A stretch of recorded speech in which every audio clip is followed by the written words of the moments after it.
Seja bem-vindo ao Seminário de Teologia e Vida Cristã Palavra da Vida. Você está em mais um curso de teologia cuja proposta é fazer alargar o seu conhecimento na área teológica, um curso descomplicado, contextualizado, provocativo, reflexivo e que faça sentido para a nossa vida cotidiana, porque entendemos que não só a construção conceitual da teologia, respeitando as correntes da teologia construída nesses quase 2000 anos, mas isso só não é suficiente. Nós pretendemos que a partir do entendimento bíblico, dos conceitos esclarecidos, nós possamos reproduzir isso em uma espiritualidade no nosso cotidiano e nas relações. Seja bem-vindo a mais uma aula do curso de teologia do Seminário de Teologia Palavra da Vida.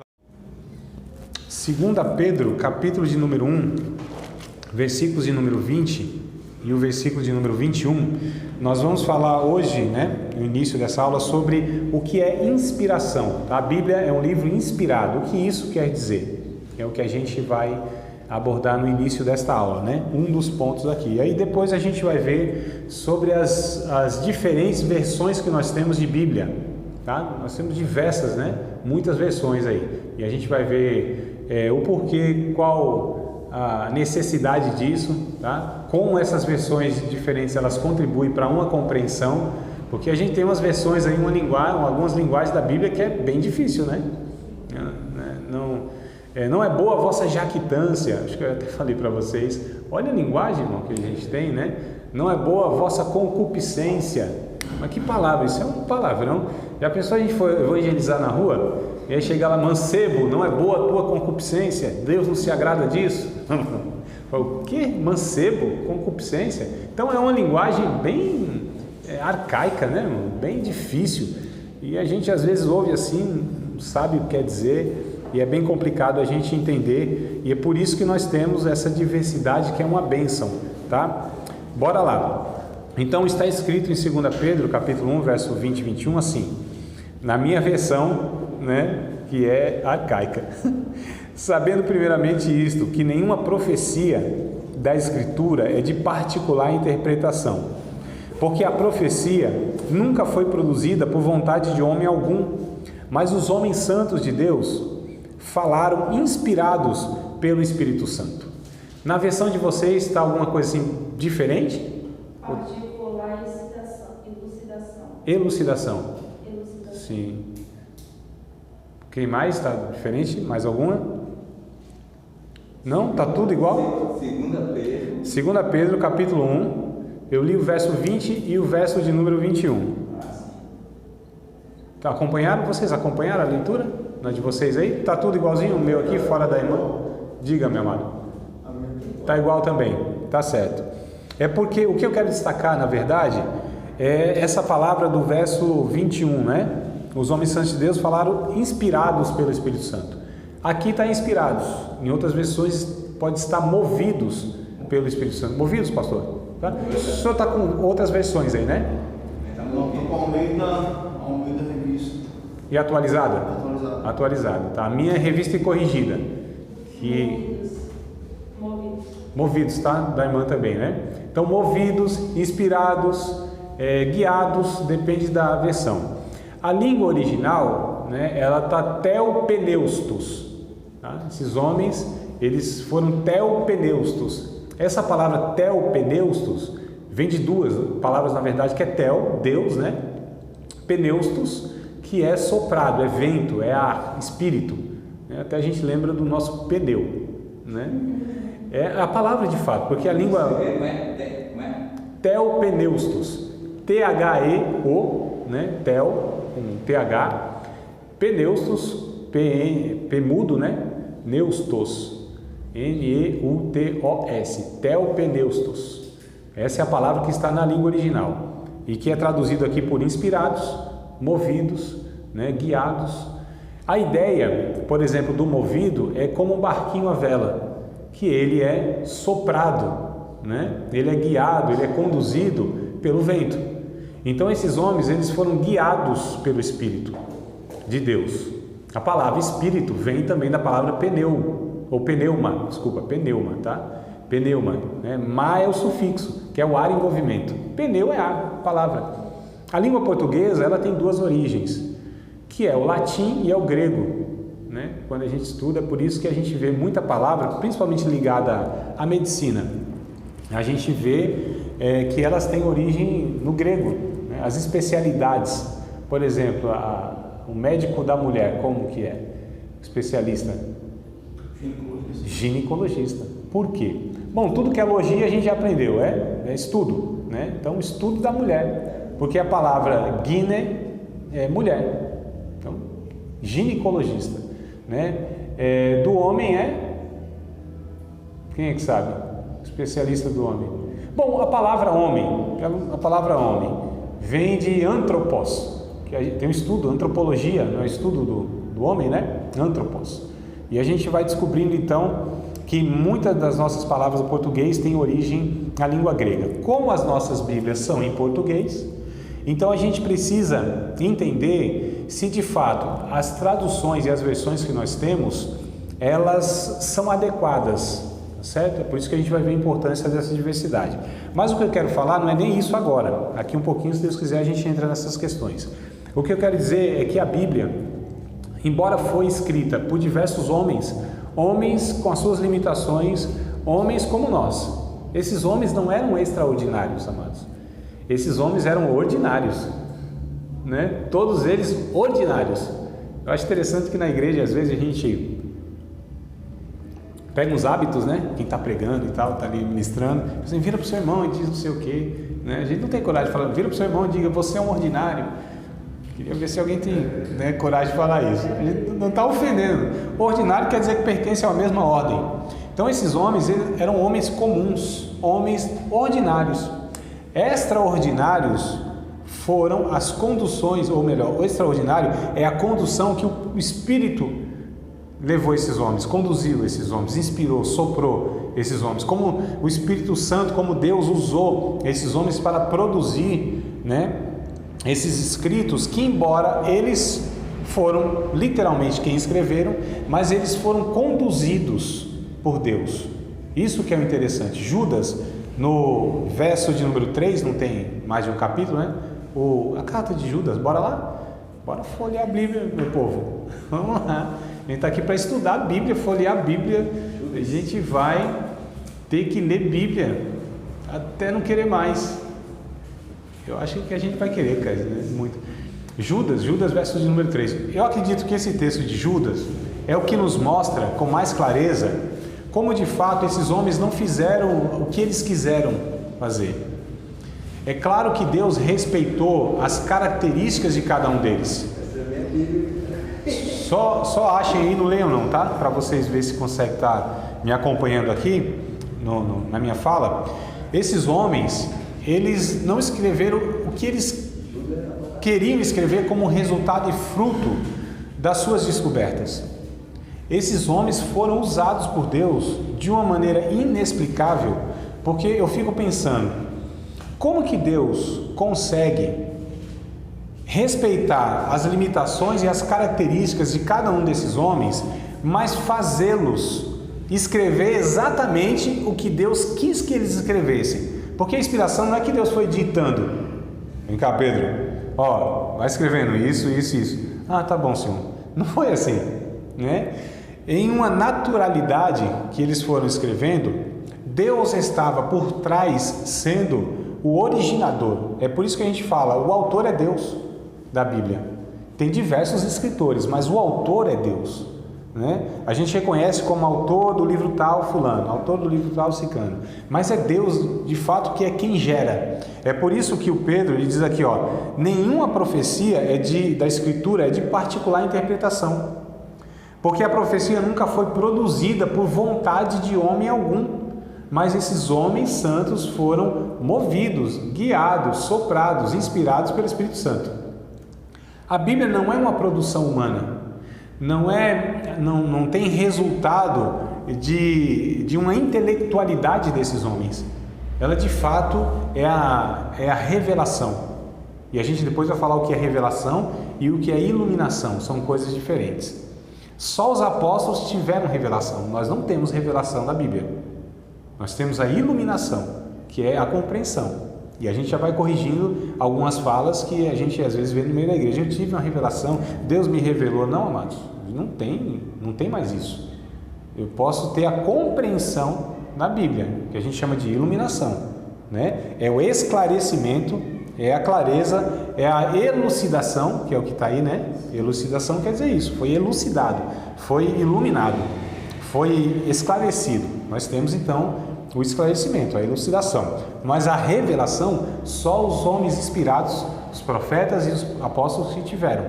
Então a gente já vai entendendo isso aí, porque nenhuma iluminação pode ser fora da revelação, né? Deixa eu ver se eu consigo voltar aqui onde eu estava. Eu pedi para ler Judas, não é isso? Então Judas, aí no verso 3, ele vai dizer: amados, quando eu fui escrever-vos acerca da comum salvação, eu tive por necessidade escrever-vos e exortar-vos a batalhar pela fé, pela uma fé que uma vez foi dada a vocês, aos santos, não é isso? Então olha que coisa interessante, preste atenção na fala de Judas. Ele quis escrever sobre a salvação, né? Só que quando ele foi escrever sobre a salvação, ele disse não, a necessidade foi outra. Então aqui eu percebo, eu entendo que a Bíblia mostra, né, que o autor foi escrever e quis escrever sobre a salvação, mas o Espírito de alguma maneira conduziu ele a escrever sobre outro assunto, que é batalhar pela fé que uma vez foi dada aos santos. E essa carta de Judas, embora seja, acho que 25 versículos, se não me engano, né? Capítulo... Quem viu esse Judas aqui? Esse Judas não é o Judas que... Daí não tem como ser o outro porque ele morreu, né? O Judas, o Tiago, não são... Tem a carta de Tiago e a carta de Judas. Não são aquele Tiago e nem aquele Judas que Jesus chamou. Não são esses discípulos. São outras pessoas. O Judas, o Tiago é meio irmão de Jesus, porque a gente sabe que Jesus não teve o pai biológico, né? Mas ele teve os outros irmãos, né? Marcos capítulo 6, verso 3, vai falar que no mínimo ele teve Jesus. Teve 4 irmãos e algumas irmãs. Não fala exatamente. Isso porque o pai biológico, Jesus não teve pai biológico, né? Mas aí José teve outros filhos. Jesus foi o primeiro, né, que ele assume como filho. É por isso que a gente chama de meio irmão, né? Mas são irmãos. Então o Tiago, esse Tiago que escreve a carta é irmão de Jesus, não é aquele Tiago dos 12. E esse Judas também não é aquele dos 12. São outros personagens aí. E a gente vai ver na Bíblia, inclusive, que você tem mais de um Simão, mais de um Tiago, mais de um João, né? Maria nem se fala, é igual no Nordeste, né? Gritar Maria, de 10, 11 olham. Então, mas vamos lá. Então o Judas, a gente percebe que ele foi conduzido, né, por essa fala a escrever não o que ele quis, não o que ele pretendeu, e sim a gente vê o Espírito Santo conduzindo dessa forma sutil, inexplicável, soberana esses homens, tá? As pessoas questionam, né? Mas a Bíblia foi escrita por homens. Fato. Deus ia usar o quê? Embora a mula lá, a jumenta, falou também, mas não ia usar animal, né, irmão? A Bíblia é a comunicação de Deus para homens racionais. Então o que Deus usou? O raciocínio humano através das palavras, que é a comunicação que nós temos. Então é razoável isso, né? Só para a gente entender aqui que a Bíblia ela é inspirada. Isso quer dizer que Deus gerou nesses homens, tá? Paulo, em Gálatas capítulo 1, vamos ler o texto? Gálatas capítulo 1.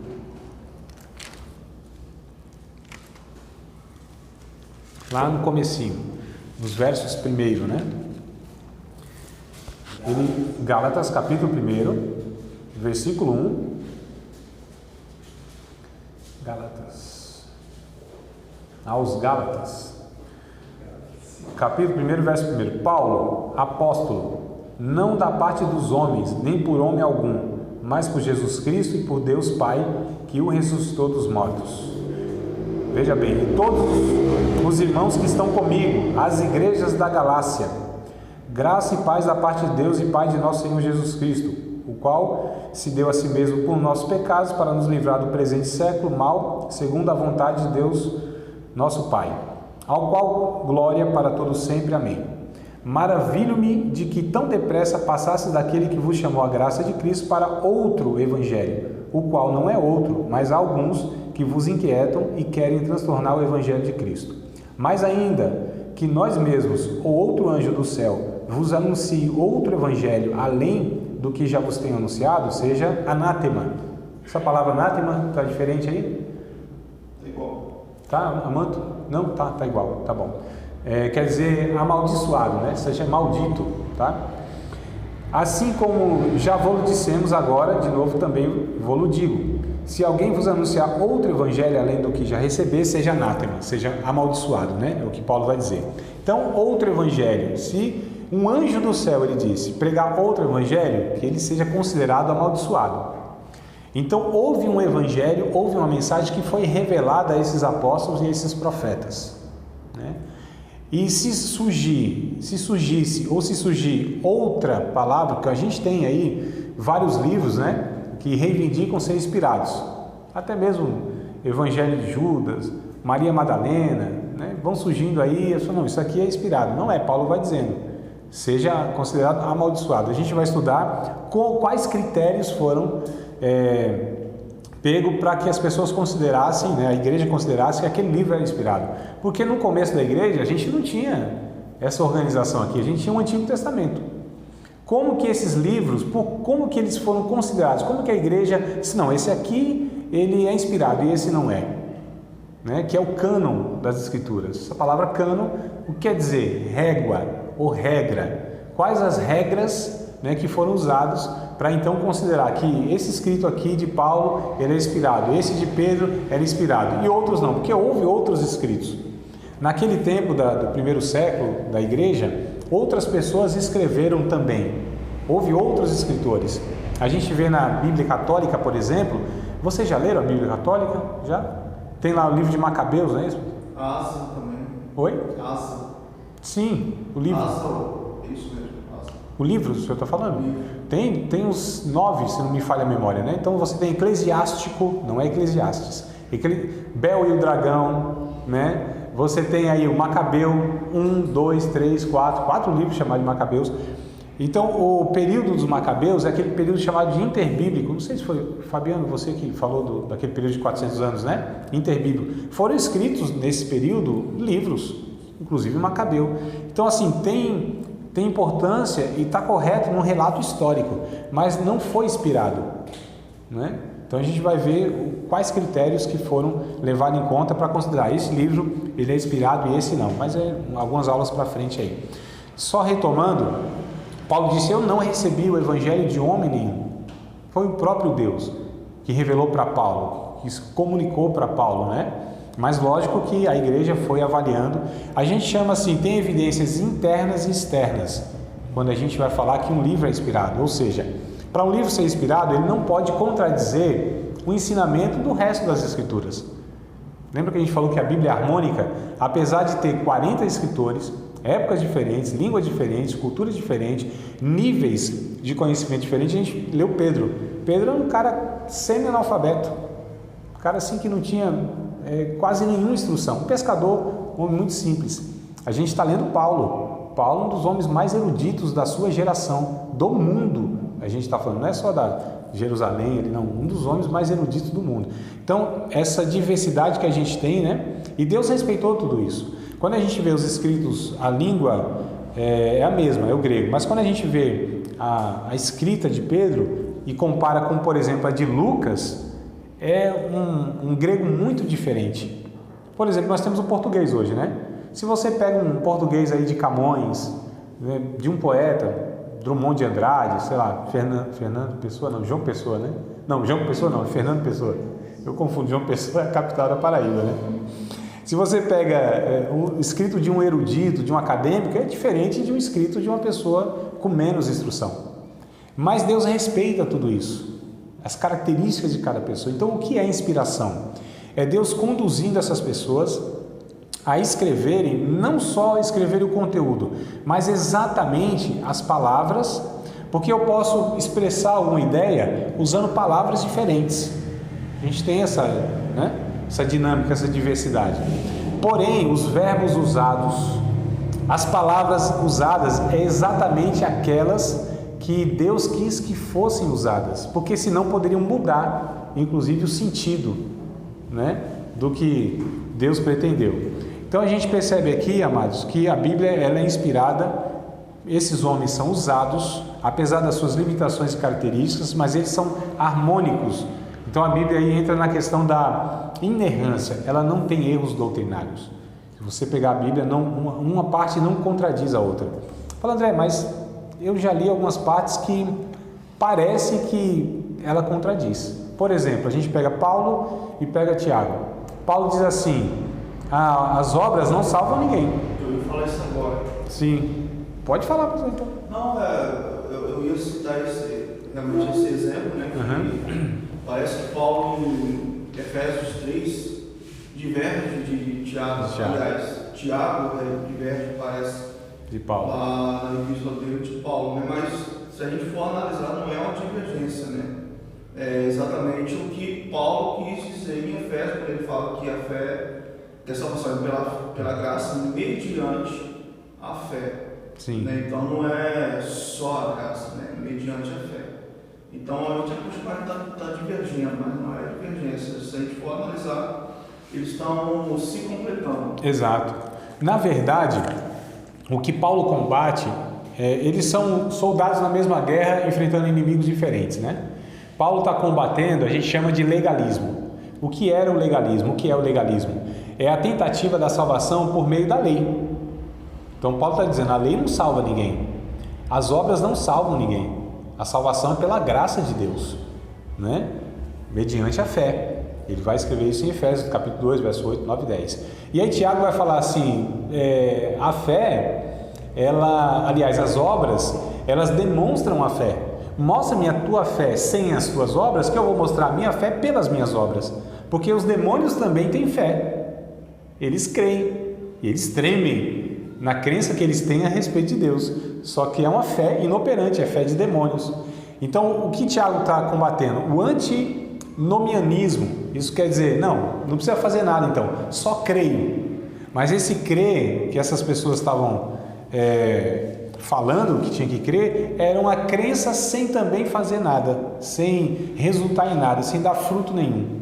Essa crença que o Tiago vai falar, é uma crença que ela porque assim, a gente entende fé como algo intelectual, né? Com sentimento e tal. A fé que Tiago trabalha é a fé que resulta em obras, em fruto. E aí ele vai dizer, não. Então, na verdade, não se contradizem. Como outras passagens da Bíblia, a gente precisa entender o que estava no seu contexto. A gente vai trabalhar isso muito em hermenêutica, outra matéria. Por exemplo, a gente pega dois evangelhos, um de Mateus e um de Lucas. O evangelho de Mateus, se não me falha a memória, vai dizer que tinha um centurião de Cafarnaum. E foram alguns, um evangelho vai dizer isso, né? Que foram alguns servos desse centurião até Jesus, dizendo que tinha lá um criado e tal, estava enfermo. O outro evangelho vai dizer que o centurião foi.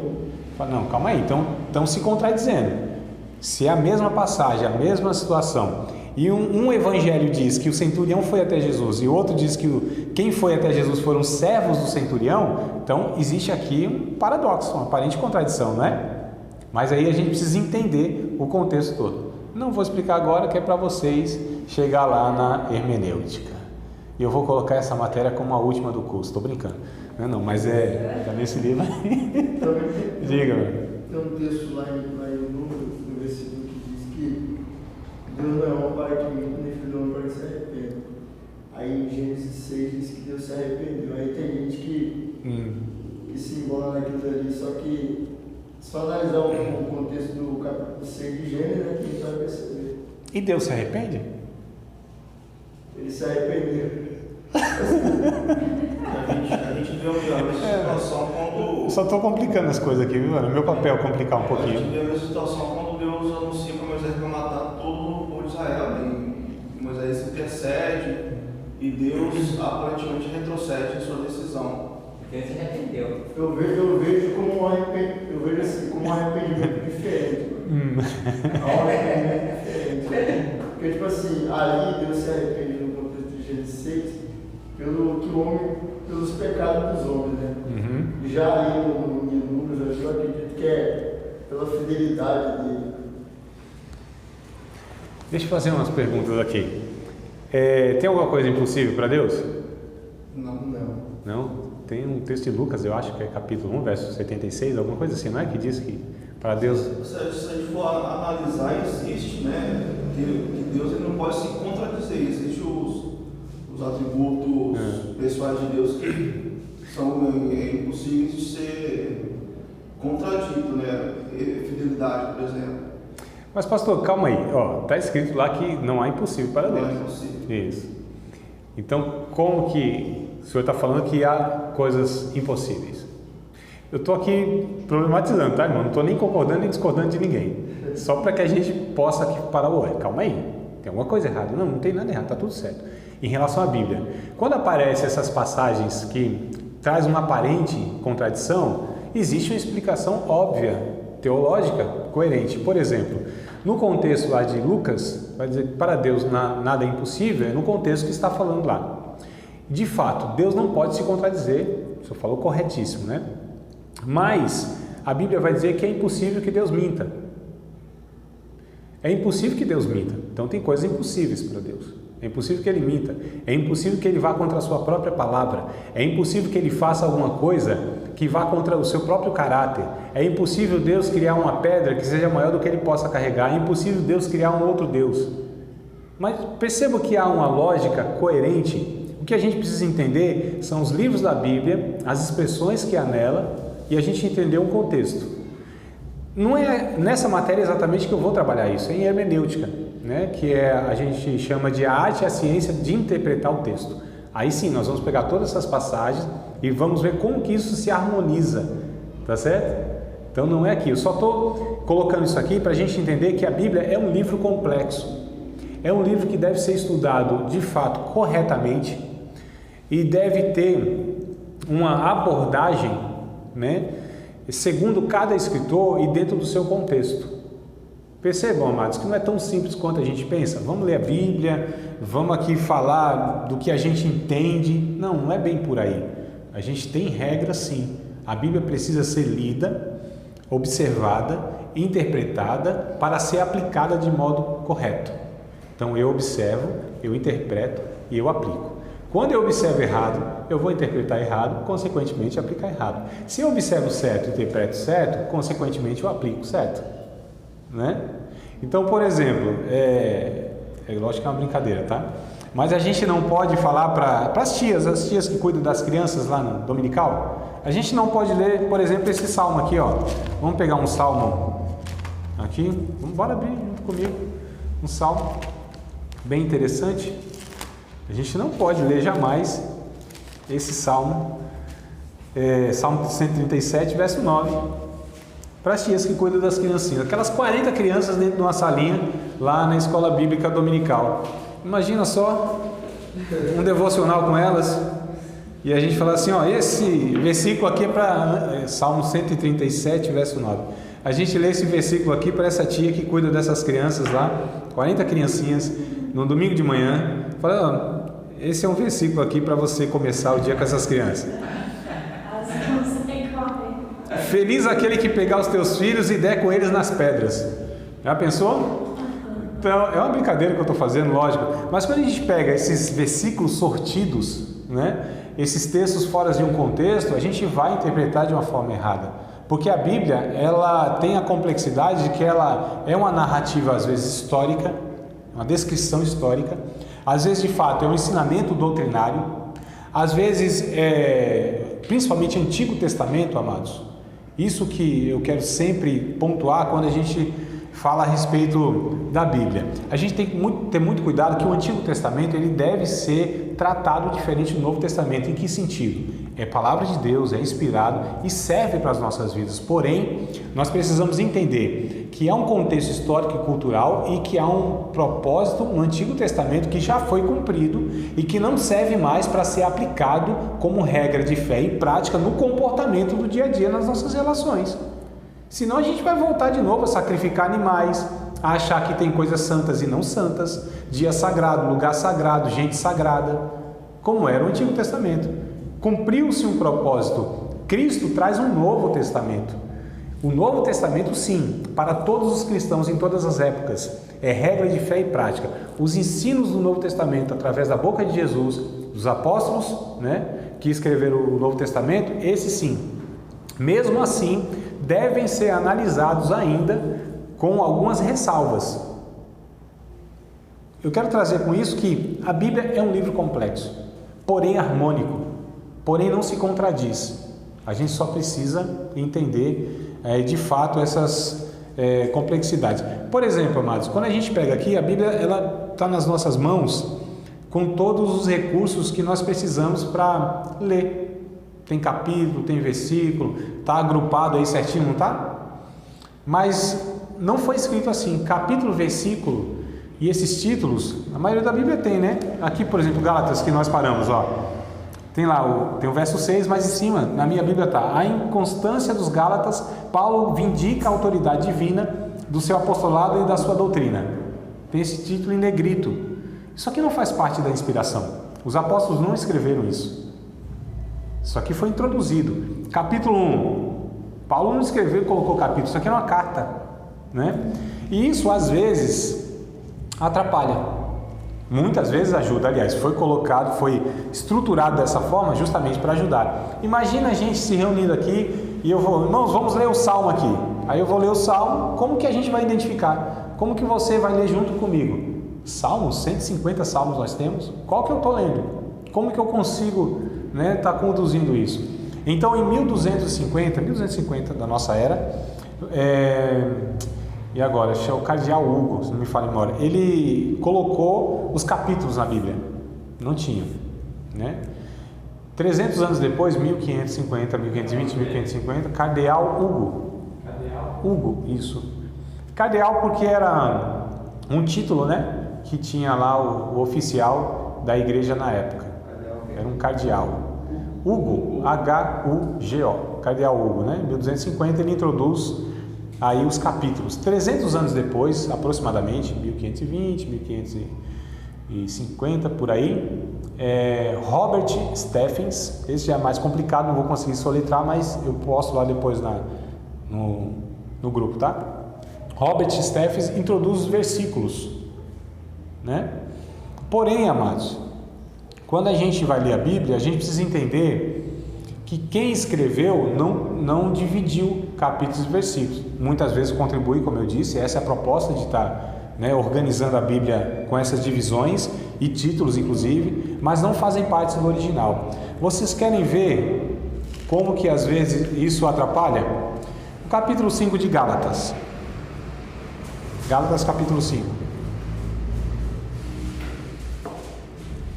Vocês, até o pastor Alex, é possível que tenha celebrado uma cerimônia de casamento já, né?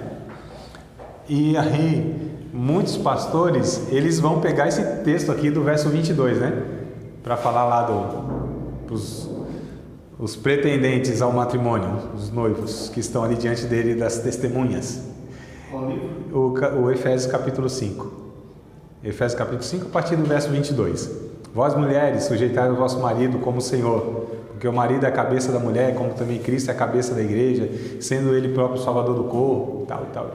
Nesse texto, geralmente, que é pego na cerimônia de casamento, é um dos principais, né? Só que, por quê? Aqui na minha Bíblia está os deveres domésticos. Não sei se na Bíblia de vocês está assim. Gálatas 5? Não, Efésios, isso. Efésios 5 e 22.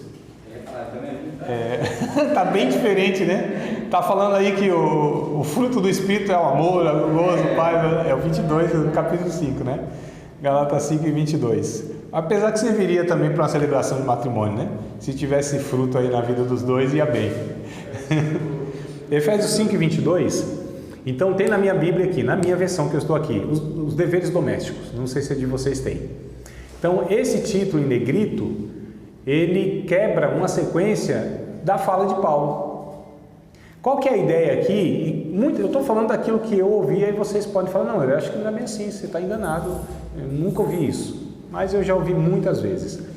A pessoa lá, o padre, o pastor que está celebrando a cerimônia, que pega esse texto, ele vai enfatizar o quê? Que a mulher tem que ser submissa ao marido, não é isso, amados? Mas é isso que o apóstolo Paulo está dizendo? É isso que ele escreveu aos Efésios? Será que é? Sim e não. Sim, mas não tudo. O que Paulo estava falando aqui? Sobre a submissão. Fato. Mas ele escreveu que a submissão é do marido para a mulher. Não falei errado. Do marido para a mulher. Que o marido tem que ser submisso à mulher. É que só tem duas irmãs aqui e uma nem, acho que não fica muito confortável falar porque é o marido que está falando, mas o marido tem que ser submisso à mulher, a mulher tem que ser submissa ao marido, os filhos têm que ser submissos aos pais, os pais têm que ser submissos aos filhos, os empregados têm que ser submissos aos patrões e os patrões têm que ser submissos aos empregados, está escrito. Mas o que acontece? Acontece que a gente cortou a fala de Paulo e a gente para no verso de número 33. Por quê? Porque depois tem o capítulo 6. E o capítulo 6 a gente entende muitas vezes que é outra conversa, é outro assunto, não é? Só que não, amados. É o mesmo. Paulo está tratando sobre a submissão das relações principais que havia na sociedade. De matrimônio, de família e de trabalho. Quando a gente pega, pelo menos do verso 17, esse texto de Paulo vai do verso 17 até o capítulo 6 e verso 9. Vamos ler aqui para a gente perceber isso? Olha só, capítulo 5 de Efésios, verso 17. Eu vou ler, vocês acompanham aí e vamos ver aqui se tem sentido isso. Pelo que não sejais insensatos, mas entendei qual seja a vontade do Senhor. E não vos embriagueis com vinho em que há contenda, mas enchei-vos do Espírito, falando entre vós com salmos, hinos e cânticos espirituais, cantando e salmodiando ao Senhor no vosso coração, dando sempre graças por tudo a nosso Deus e Pai, em nome de nosso Senhor Jesus Cristo, sujeitando-vos uns aos outros no temor de Deus. Então ele vai falar sobre a sujeição de uns aos outros no temor de Deus. E ele vai trazer então como essa sujeição, como essa submissão. Vós, mulheres, sujeitai-vos ao vosso marido como ao Senhor, porque o marido é a cabeça da mulher, como também Cristo é a cabeça da igreja, sendo ele próprio Salvador do corpo. De sorte que, assim como a igreja está sujeita a Cristo, também as mulheres sejam em tudo sujeitas a seu marido. Essa é a sujeição do marido, da esposa, da mulher ao marido. E a sujeição do marido às esposas? Vós, maridos, amai a vossa mulher, como também Cristo amou a igreja, e a si mesmo entregou por ela. Se entregou por ela para santificar, purificando com a lavagem da água pela palavra, para apresentar a si mesmo igreja gloriosa, sem mácula, nem ruga, nem coisa semelhante, mas santa e irrepreensível. Assim devem os maridos amar a sua própria mulher, como seu próprio corpo. Quem ama a sua mulher, ama a si mesmo. Porque nunca ninguém aborreceu sua própria carne, antes alimenta, sustenta, como também o Senhor a igreja. Porque somos membros do seu corpo. Por isso, deixará o homem, seu pai e sua mãe, se unirá à sua mulher, e serão dois uma só carne. Grande é esse mistério. Digo, porém, a respeito de Cristo e da igreja. Assim também vós, cada um em particular, ame a sua própria mulher como a si mesmo, e a mulher reverencie o marido. Vamos lá, que a conversa continua. A sujeição agora dos filhos aos pais. Vós, filhos, sede obedientes aos vossos pais no Senhor, porque é justo, isto é justo. Honra teu pai e tua mãe, que é o primeiro mandamento com promessa, para que te vá bem e vivas muito tempo sobre a terra. Tá, sujeição e a submissão dos pais aos filhos. E vós, pais, não provoqueis a ira dos vossos filhos, mas criai-os na doutrina, na admoestação do Senhor. Vamos lá, os servos, os empregados. Vós, servos, obedecei ao vosso Senhor segundo a carne, com temor e tremor, na sinceridade do vosso coração, como a Cristo, não servindo à vista, como para agradar aos homens, mas como servos de Cristo, fazendo de coração a vontade de Deus, servindo de boa vontade como ao Senhor e não como aos homens, sabendo cada um que receberá do Senhor todo o bem que fizer, seja servo, seja livre. E os patrões agora, os senhores, e vós, senhores, fazei o mesmo para com eles, deixando as ameaças, sabendo também que o Senhor deles e vosso está no céu, e que para com ele não há acepção de pessoas. Está vendo, amados? Quando a gente leu sem os capítulos, sem os versículos e sem os títulos, a gente teve aqui a ideia geral do escritor. Então a gente... Oi? Sim. Por quê? Porque muitas vezes a gente se prende a... E quando a gente pega versões, nem sempre elas são iguais. Às vezes a divisão é diferente, não é? Então, ao mesmo tempo que ela contribui, na maioria das vezes contribui, muitas vezes ela atrapalha porque ela corta, ela mutila, interrompe a fala do autor. O que eu quero dizer é que a Bíblia, ela foi escrita sem esses capítulos, versículos, sem esses subtítulos e títulos, né? E a gente precisa entender, então, quando a gente lê a Bíblia, quando a gente estuda a Bíblia, a gente deve, amados, ler todo o livro. Quem é que faz isso? Pior ainda é a pregação, que a gente pega uma tirinha, não é? Um versículozinho, é o que a gente faz. E muitas vezes é pego fora de um contexto. E a gente vai ver em hermenêutica, né, que não se deve fazer isso. Quando se faz isso, você de fato distorce a Bíblia. Não intencionalmente, sei, mas é uma consequência. Porque a Bíblia, ela foi escrita, né, os autores que a escreveram de uma forma. E nós precisamos entender como foi escrita essa Bíblia para que a gente também lide com ela, para que a gente entenda. E aí nós temos, né, para contribuir na compreensão, as versões. Eu pelo menos peguei aqui 4 com essa aqui. E eu quero que vocês me acompanhem aqui, só para a gente entender que as versões da Bíblia, elas vão contribuir. Vamos pegar um Salmo 116, versículo número 15. Eu vou pegar em 4, né? Em 4 versões aqui, ó. O que são as versões? As versões são Salmo 116, versículo de número 15. Vocês já devem ter lido e ouvido, com certeza, esse texto. Salmo 116, deixa eu ver se eu pego aqui pelo menos nas 4 aqui. O aluno pergunta para mim assim: André, qual Bíblia que eu devo comprar? Qual Bíblia é melhor para o estudo? Tem essas perguntas, né? Aí eu respondo: todas e nenhuma. Por que, amados? A Bíblia foi escrita em 2 línguas que a gente viu na aula passada, o grego e o hebraico.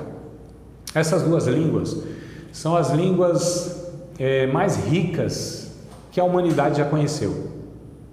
A riqueza que tem. Quando a gente pega, por exemplo, o português ou qualquer outra língua, elas não vão ser tão ricas quanto essas 2. É por isso que toda a tradução, toda a versão bíblica, ela é... Eu não estou dizendo, amados, que nós não temos nas nossas versões a revelação de Deus suficiente, não é isso.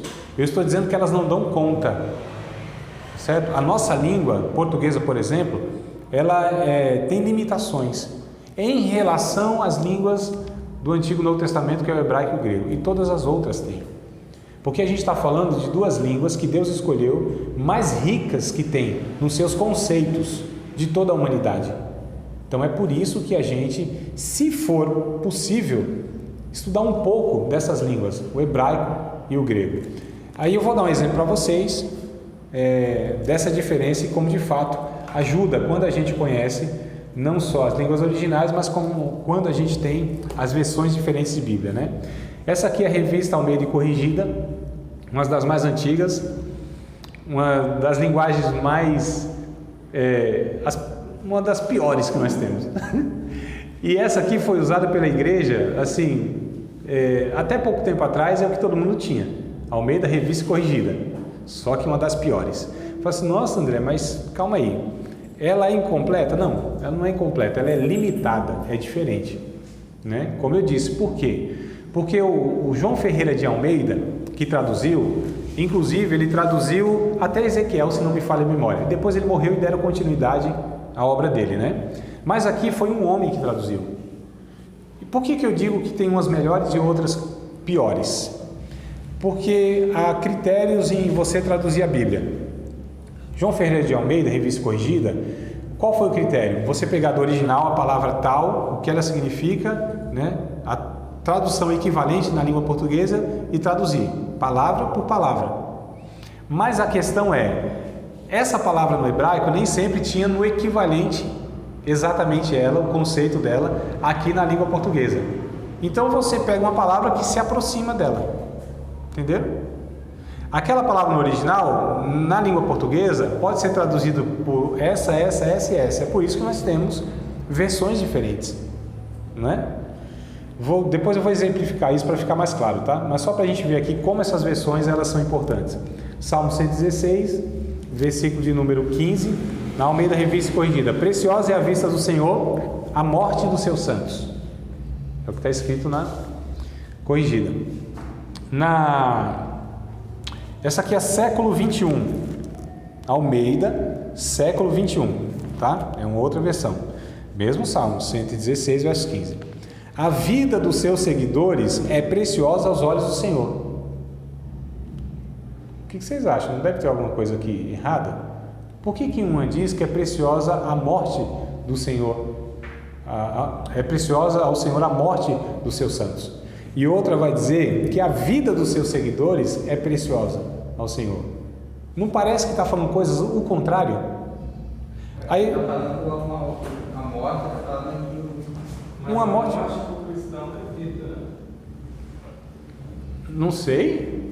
Eu também. Tô lendo a Bíblia, Varão. Porque a morte fala a morte terrena, né? Não sei. Para a gente alcançar o céu tem que passar pela morte. Mas isso é uma conclusão que você está tendo, né? Mas por que você chegou a essa conclusão? Se tem uma versão que diz que é a morte. Porque Jesus morreu na cruz pelos meus pecados. Não, mas a Bíblia está escrito aqui que é a morte que é preciosa. É o que está escrito. Vocês percebem, amados, que a gente tem essa tendência de tirar as nossas conclusões? Eu acho